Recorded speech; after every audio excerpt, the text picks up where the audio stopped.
All right, thank you very much, Derek. It's time for Money Tuesday. We're going to talk your money with Stewart Welch of the Welch Group. Stewart, good morning to you. Good morning. I know you had a viewer who wrote into you talking about where to put some cash, and he didn't know whether to put it in a college 529, pay down his mortgage, maybe buy some stock. Best bang for the buck, so to speak. Well, I think, he had a lot of different options. One is he was pretty unhappy with his 529. It was at a brokerage firm and doesn't seem to have much movement. We talked about the 529 plan that Alabama has using the Vanguard option, so that's a no-load option. That was a good choice for him.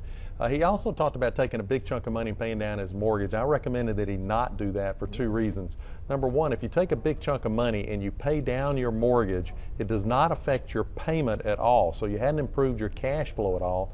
And then the second negative to that is if all of a sudden you needed that cash for some kind of emergency, it becomes very expensive to get it because you have to go refinance in order to get that money out. Very expensive, very time consuming. I had another viewer ask me earlier in the week. He said, hey, he had a 401k with a previous company. With a new company, he's got a new 401k. With the new company's 401k, he borrowed a loan against it.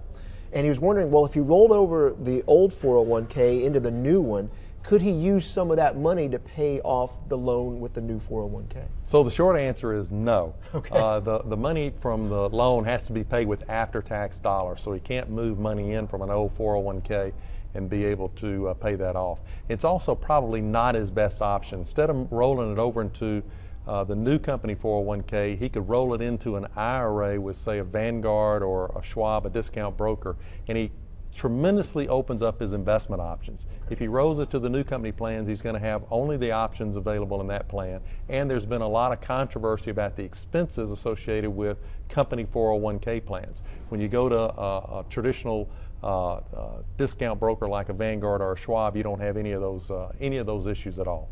Great advice from Stewart Welch of the Welch Group. You need help with your money, check out the Welch Group. All right, coming up, we got JJ.